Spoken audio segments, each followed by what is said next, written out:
kita bisa ikhlas kalau kita bergantung bersandar kepada Allah, tidak kepada amal. Tapi kalau kita bergantung bersandar kepada amal, kita nggak akan ikhlas. Stres kita. Ustaz, capek aku Ustaz. Kenapa Pak? Iya Ustaz, aku nyapu musola ini, ada jemaah saya. Aku nyapu musola ini Ustaz, nggak dikasih amplop. Dia bergantung bersandar kepada tenaganya, kekuatannya, jadi nggak ikhlas darinya. Tadinya dia mau dikasih duit, dia nggak dikasih duit. Kemudian berikutnya dalam beramal dan tidak menginginkan surga dan dijauhkan dari api neraka dalam menjalankan amal ibadah. Jadi kalau kita bersandar, bergantung kepada Allah, ya, kita nggak akan menginginkan surga. Kita hanya menginginkan Allah yang menciptakan surga. Itu dia. Surga kan makhluk. Ya. Ada orang beramal karena surga. Itu tingkatan orang yang awam. Apakah ikhlas Ustaz? Ikhlas, tapi keikhlasannya belum bagus. Ya. Belum bagus. Kemudian berikutnya, ciri bergantung kepada Allah adalah harapannya untuk meraih ridha Allah. Dekat dan mengenal Allah tidak berkurang ketika dia jatuh dalam kemaksiatan. Tengok. Jadi ciri-ciri orang yang bergantung bersandar kepada Allah, ketika dia tergelincir dan jatuh kepada kemaksiatan, harapannya untuk meraih ridha Allah tidak akan berkurang. Ya, Ustaz, saya enggak semangat hidup ini Ustaz lagi Ustaz.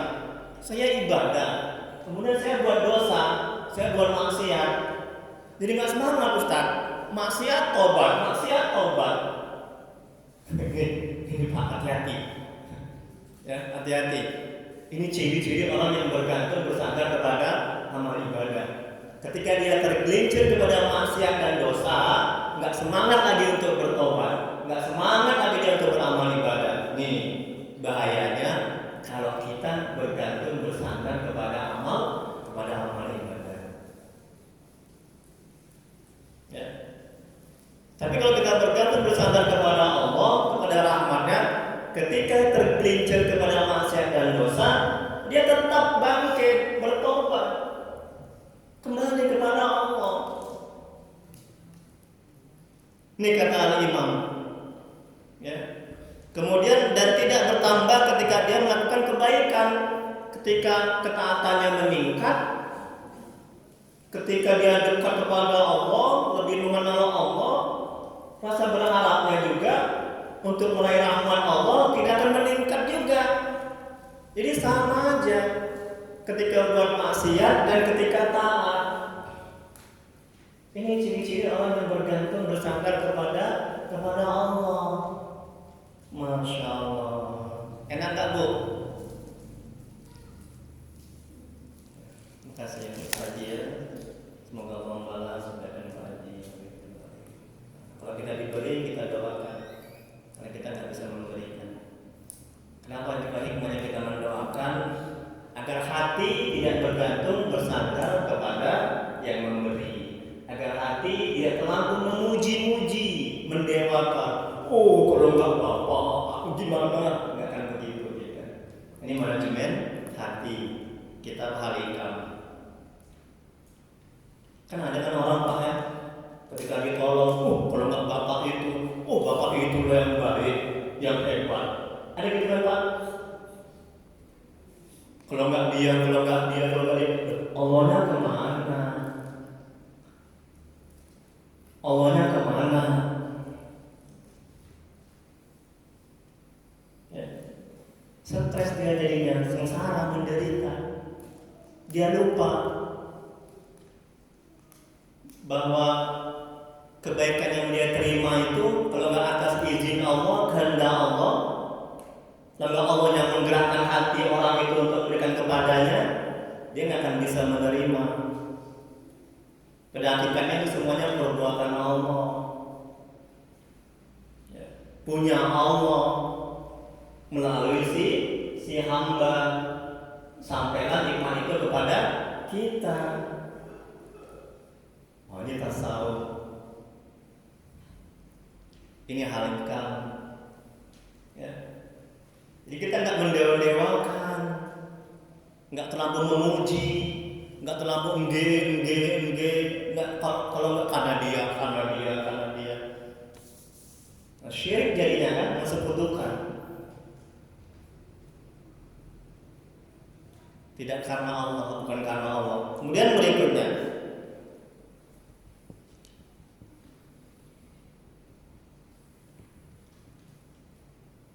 atau rasa takutnya tidak bertambah besar ketika dia tidak ingat kepada Allah.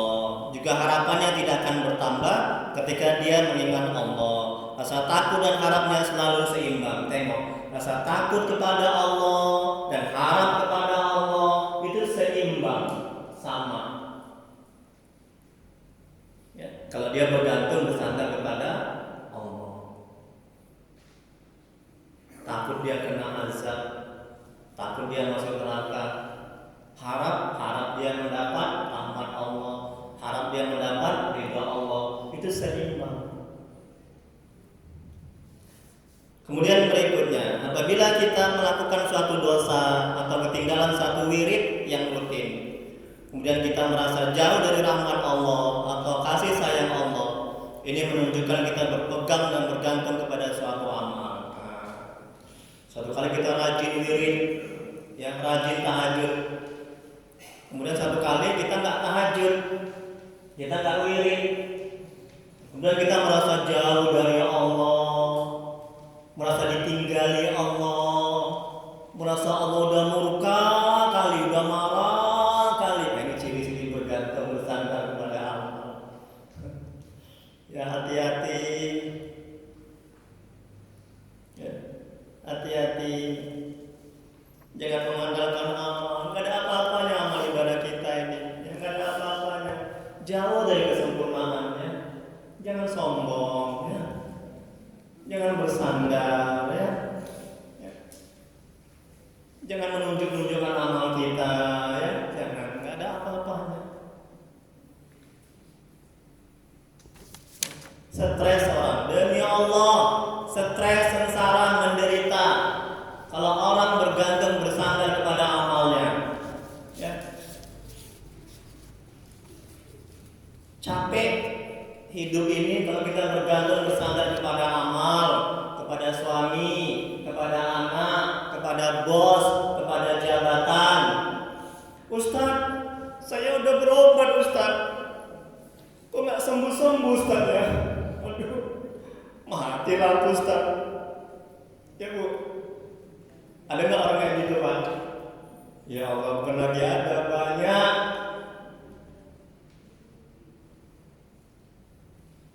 Banyak. Ini akibat dia bergantung bersandar kepada dokter, kepada obat. Bukan dokter yang menyembuhkan, bukan obat yang menyembuhkan, betul. Tapi Allah yang menyembuhkan.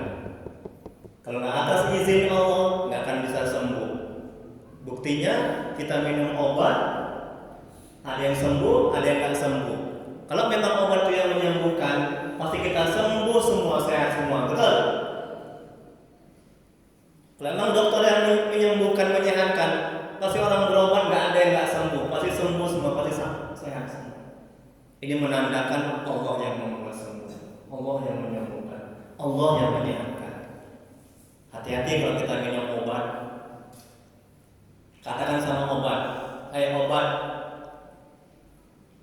ini merejukan hatinya supaya kita nggak stres, nggak menderita, nggak sengsara, nggak putus asa." Katakan dalam obat itu dalam hati, "Ya Allah, aku minum obat ini karena Engkau perintahkan." Karena kita berobat itu perintah Allah, usaha. Aku minum obat ini karena Engkau perintahkan ya Allah, menjunjung perintahmu.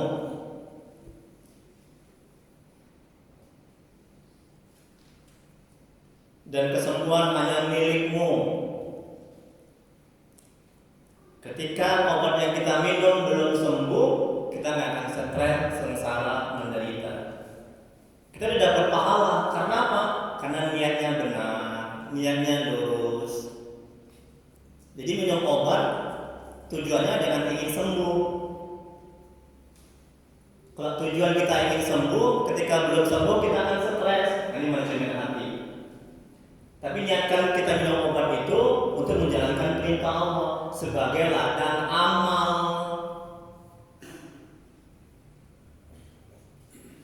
Ketika obat yang kita minum belum sembuh, kita tidak akan stres. Kenapa? Karena kita hati bersandar bergantung kepada Allah, tidak kepada obat. Ini tolong diamalkan. Hati kita tenang, setan menjauh. Saya kalau mau ruqyah suka bilang begitu. Bapak ibu, kenapa ada jin masuk dalam tubuh ibu? Kenapa jin masuk dalam tubuh ibu? Kenapa setan itu ada dalam tubuh ibu? Ibu diganggu sehingga ibu menggelesar kesetanan, disantet, kenapa? Tahu ibu? Enggak Ustaz. Karena ibu bapak enggak ibadah. Orang yang enggak ibadah itu jin yang ada dalam tubuh kita membisikkan kita, mengganggu kita. Dan setan itu juga cepat dia masuk ke dalam. Ya. Tapi kalau kita ibadah, jin itu menjauh, setan itu menjauh. Kemudian jin yang ada dalam tubuh kita ini akan membisikkan kebaikan-kebaikan dan juga bersama malaikat. Makanya Rasulullah SAW bersabda yang artinya setiap anak dilahirkan itu sudah diikuti oleh qarin. Apa Pak? Qarin. Ya kan Pak? Qarin. Qarin ini ada yang dari bangsa jin, ada yang dari bangsa malaikat.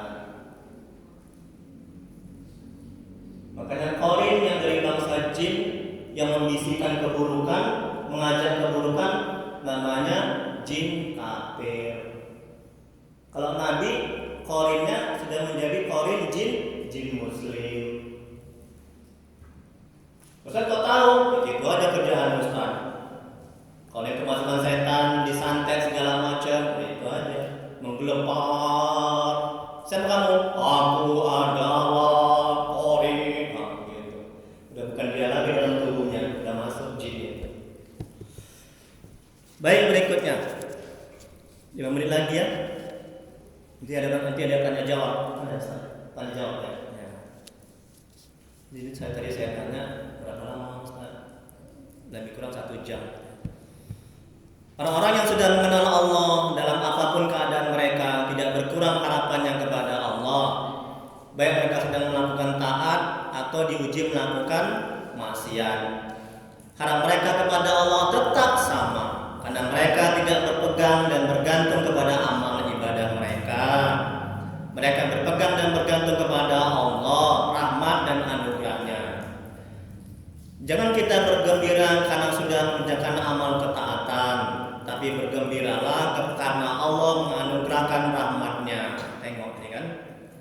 Aku udah tahajud, udah beramal ibadah, senangnya aku. Jangan bergembira karena kita sudah mengerjakan amal ketaatan. Nanti timbul ujub, timbul sombong. Merasa amal ibadah kita itu kita yang melakukannya. Padahal hakikatnya itu perbuatan Allah. Amal ibadah yang kita lakukan itu ciptaan Allah. Ciptaan Allah. Tapi bergembiralah karena Allah sudah menganugerahkan, mengkaruniakan sehingga kita bisa beramal ibadah. Itu yang betul. Sehingga kita tidak sombong, takabur, merasa hebat, merasa mulia, merasa pantas masuk surga dan tidak akan mengecilkan orang, merendahkan orang. Tawadu, rendah hati, Masya Allah, nikmat kali ya. Saya senang kali nih sama ahli kami ini, sama tasawuf ini tentang hati. Ya. dampaknya alhamdulillah pada kehidupan sehari-hari. Jadi kita rendah hati, ramah kita, wajah kita. Ini bukan cakap sombong, tidak nauzubillah, tidak ria juga. Ada jemaah saya juga mengisi kajian Halikam di komplek Bumi Asri. Bapak Ibu tahu Jalan Asrama Bumi Asri Al-Muhajirin. Nah, setiap hari Jumat. Udah lama, lebih kurang ada 2 tahun, lama udah. Nah, sudah sampai hikmah yang ke 23. Bayangkan lebih kurang ke 2 tahun hikmah ke 23 baru. Jadi satu pertemuan, ya Allah, itu habis sholat subuh. Jadi suatu kali jemaah saya bilang, Ustaz, umur Ustaz berapa katanya? Enggak dia. Ini berkenaan dengan hati ini ya Pak ya. Ini bisa diamalkan ya. Umur Ustaz berapa katanya? Saya lahir tahun 75 Pak. Tahun 75 berarti umur saya 46. Ya, pintar Haji. 46. Tabarakallah. 46. Ya. Enggak percaya dia Bu, Pak. 46. Enggak mungkin Ustaz, enggak mungkin katanya. Ini kejadian benar sama jemaah saya. Enggak mungkin Ustaz. Jadi Bapak mau berapa sih? Jadi berapa Pak? Umur Ustaz itu 30-an katanya begitu. Jadi apa yang saya ceritakan ini berkenaan dengan hati. Kalau kita bisa menata hati kita, insya Allah kita awet muda, kita akan sehat. Makanya penyakit itu 2 Pak Bu. Penyakit itu 2 timbul. Yang pertama dari hati yang kotor, dengki, iri, takabur, sombong. Udah, kontak ke akal badan, pikiran, stres, stroke, meninggal. Betul. Makanya ini COVID, kalau kita stres, imun meningkat. Ya kan Pak Ustaz? Imun meningkat. Kalau kita stres, kalau hati nggak tenang, imun meningkat. Karena orang kena COVID tidak boleh stres. Ya kan Pak Haji?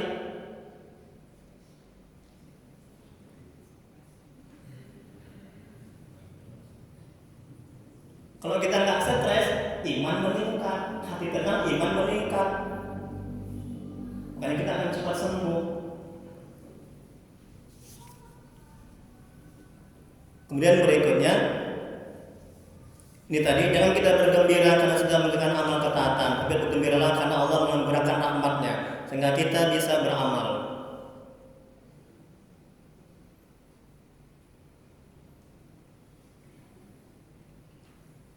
Kalau kita bergembira, maaf, tadi saya salah atau enggak ya? Kalau kita stres, imun meningkat. Bukan, ya, imunnya menurun ya Pak Haji ya. Oh ya maaf, saya berpikir ada yang bisikkan ya Allah. Ustaz salah itu Ustaz. Makanya takut nanti diamalkan kan, nanti saya koreksi. Maaf ya Pak Haji ya, maaf ya Bu ya. Kalau kita stres, imun turun. Nah, istri saya nggak mengingatkan ini. Bercanda ya. Makanya hati harus zikir, hati harus bersih, hati harus tenang supaya imun kita meningkat. Ustaz juga manusia, Ustaz yang boleh bercanda, maaf ya, maaf. Saya takut buat manusia. Oke, berikutnya, jangan kita bergembira karena sudah mengerjakan amal ketaatan, tapi bergembira karena Allah menganugerahkan rahmatnya. Tengok rahmatnya, sehingga kita bisa beramal. Kalau kita bergembira karena ketakwaan kita, ini pertanda kita berpegang dan bersandar kepada amal. Bila kita berpegang kepada Allah, rahmat Allah, apapun keadaan kita akan selalu dekat kepada Allah. Firman Allah dalam Al-Quran, katakanlah, hanya karena merasakan karunia rahmat Allah lah kamu boleh bergembira. Tengok kata Allah, hanya karena merasakan karunia dan rahmat Allah kita boleh bergembira. Jadi jangan kita udah melakukan ketaatan kita gembira, senang, nanti kita lupa kepada Allah. Ya, ini manajemen hatinya. Dan itulah yang lebih baik berguna bagi mereka daripada apa yang dapat mereka kumpulkan sendiri. Quran surat Yunus ayat 59. Kemudian berikutnya, bergantung kepada Allah menyebabkan yang pertama bersih dari penyakit hati. Tengok nih, banyak lagi manfaatnya kalau kita bergantung bersandar kepada Allah. Ini bersih bersih dari penyakit hati. Hatinya tenang dan tentram karena tidak merisaukan nasibnya. Dia telah merasa cukup dengan yang telah ditakdirkan oleh Allah. Yang kedua, lenyap rasa seseorang dalam penghambaan terhadap sesama manusia. Yang ketiga, amal ibadahnya diterima. Tengok, amal ibadah diterima kalau kita bergantung bersandar kepada Allah. Tapi kalau kepada amal, nggak akan diterima amal ibadah kita. Berarti kita mensekutukan Allah dengan amal ibadah kita. Amal ibadah kita segala-galanya, bukan Allah yang segala-galanya. Kemudian tidak lagi diperbudak oleh dunia dan perhatiannya berpaling kepada akhirat dan Allah. Yang keempat, nafsu lemah dan terkekang sehingga perbuatannya sesuai dengan apa yang diridhai oleh Allah. Maka ini terakhir kesimpulannya, kalau hikmah ini menjelaskan kepada kita bahwa ketergantungan kepada amal adalah berkurangnya harapan menggapai ridha Allah, dekat kepada Allah, mengenal Allah. Ketika jatuh ke dalam maksiat dan dosa, kurang beradab terhadap Allah serta merasa dirinya mempunyai hak-hak di sisi Allah, dalam kondisi seperti ini berarti ia telah menyekutukan Allah dengan amalnya dan kebodohannya sungguh tampak nyata. Jadi kalam hikmahnya kembali ke awal tadi Syekh Imam Ibnu Athaillah Sakandari mengatakan dalam hikmah yang pertama, sebagian tanda berpegang atas amal ialah kurang harapannya kepada Allah ketika terjadi kesalahan. Jadi ketika kita tergelincir kepada maksiat dan dosa, rasa harap kita akan berkurang untuk meraih rahmat Allah, karunia Allah. Kalau kita bergantung kepada amal ibadah kita. Wallahu a'lam. Hanya Allah yang Maha mengetahui. Mungkin ada yang perlu diskusikan, Bu, Pak? Kalau saya bisa jawab, saya jawab. Kalau saya bisa jawab, insya Allah pertemuan berikutnya, insya Allah saya jawab. Silakan.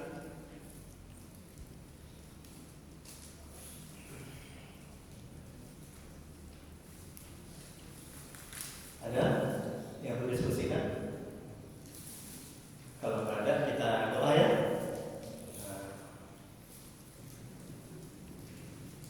Gimana Pak Haji? Silakan Pak Haji. Alhamdulillah. Ya. Wassalamualaikum warahmatullahi wabarakatuh.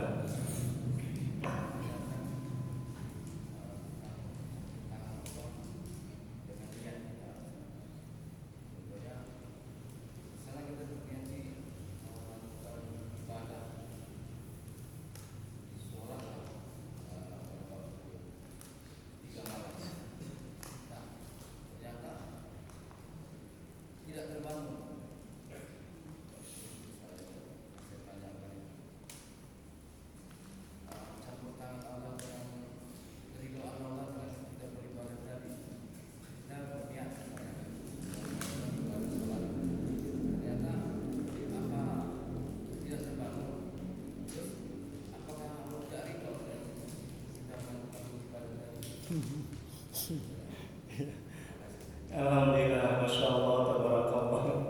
Yang bagus sekali ya. Semoga Allah membalas kebaikan Pak Haji. Alhamdulillah. Jazakallahu khairan. Ustaz, ketika kita mau ibadah, berniat kita Ustaz, kemudian nggak jadi kita ibadah, apakah di situ ada campur tangan Allah?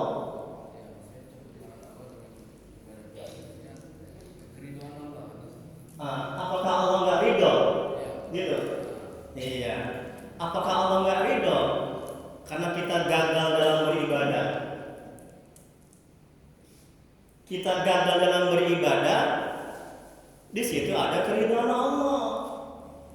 Rasulullah SAW bersabda, innamal a'malu binniyat. Segala sesuatunya itu bergantung kepada niatnya.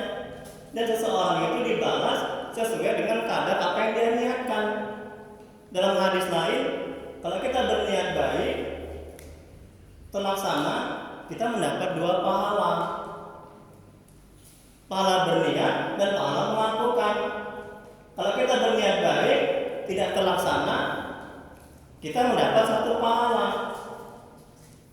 Kalau kita berniat buruk tidak terlaksana, kita mendapat pahala. Tapi kalau kita berniat buruk terlaksana, kita mendapat satu pahala, satu dosa. Kabar Masya Allah, ya, maha pemurahnya Allah. Betul nggak? Berniat buruk kita nggak terjadi, ya, kita dapat pahala. Berniat buruk terjadi, cuma satu aja dosanya, ya Allah. Tapi berniat baik terjadi dua pahalanya, pahala niat sama pahala mengerjakan. Nah, Pak Haji berniat tapi nggak jadi, dapat pahala. Ustaz kok tahu Allah ridha? Loh, ini kan kata Nabi, kalau Allah nggak ridha, Allah nggak kasih pahala, betul? Itu aja logikanya. Ya kan Pak Haji? Itu pertanda Allah itu ridha. Karena ketika kita berniat baik, kemudian tidak terjadi, kita sudah mendapat satu pahala. Ini ciri-ciri Allah ridho. Apa yang akan kita kerjakan? Apa yang akan kita lakukan? Makanya banyak berniat baik. Tapi jangan niat aja, Allah Maha tahu. Aku niat aja lah mau ke masjid, memang sudah dia nggak mengerjakan itu. Nah, itu nggak dapat pahala itu. Itu namanya curang itu. Ya, aku niat aja lah banyak. Kan kata Ustaz Tri, niat aja dapat pahala. Aku nggak usah ngerjakan. Ya, itu curang dalam amal ibadah. Allah tahu setiap detik hati kita. Allah Maha tahu. Jangan dicurangi Allah. Wallahu a'lam bishawab. Hanya Allah yang Maha mengetahui jawabannya. Ada lagi? Ada? Kalau ada kita tutup dengan doa ya, Ustaz ya. Ya, insyaallah semoga berkah ya teman kita. Insyaallah kita lanjuti yang akan datang. Astagfirullahaladzim.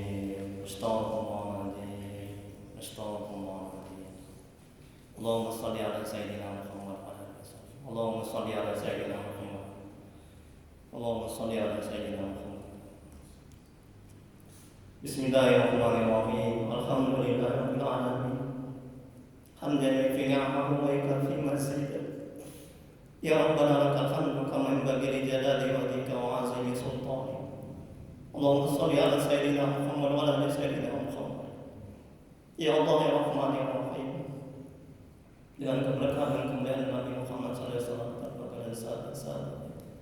Dengan keberkahan kemuliaan syafaat Allah. Ampuni ya Allah dosa kedua orang tua kami. Ampuni sebesar apapun masa lalu mereka. Terima amal ibadah mereka. Terima tobat mereka. Kasihanilah mereka ya Allah. Ya Allah, ampuni dosa orang tua kami yang telah mendahului kami. Jauhkan mereka dari siksa kuburmu ya Allah. Jadikan kuburan mereka taman-taman surgamu. Tempatkan mereka di surgamu sebaik-baiknya surga ya Allah. Ya Allah, tolong ya Allah. Mohon ya Allah, ampuni dosa-dosa kami ya Allah. Ampuni sebusuk apapun masa lalu kami. Terima amal ibadah kami. Terima taubat kami ya Allah. Kasihanilah kami ya Allah. Murahkan rezeki kami dan berkahi. Mudahkan urusan kami dan berkahi. Panjangkan umur kami dan berkahi ya Allah. Ya Allah yang Maha menatap, jadikan rumah tangga kami rumah tangga yang sakinah, mawaddah warahmah. Jadikan anak-anak kami anak yang soleh dan solehah ya Allah. Jauhkan kami dari musibah dan bala bencana. Jauhkan kami dari perbuatan syaitan, jin, dan orang-orang yang punya jahat pada kami ya Allah. Ya Allah, tuntun hati kami agar bisa istiqomah di jalan-Mu ya Allah. Mudahkan kami untuk bisa taat kepada-Mu. Kuatkan iman kami ya Allah, untuk tidak buat maksiat kepada-Mu ya Allah.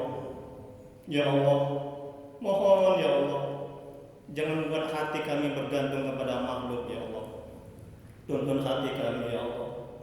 Bersihkan hati kami ya Allah. Ya Allah, bila di antara kami ada yang sakit, mohon sembuhkan ya Allah. Angkat penyakitnya ya Allah. Bila di antara kami ada yang ketimpa musibah, tolong mudahkan ya Allah. Angkat musibah yang dia derita ya Allah. Rabbana atina fid dunya hasanah wa fil akhirati hasanah wa qina azabannar. Wa sallallahu ala sayyidina Muhammad wa ala alihi wasallam. Subhana rabbika rabbil izzati amma yasifun wa salamun alal mursalin walhamdulillahi rabbil alamin. Allahumma shalli ala sayyidina Muhammad. Taqabbalallahu minkum. Bila kurang saya mohon maaf. Assalamualaikum.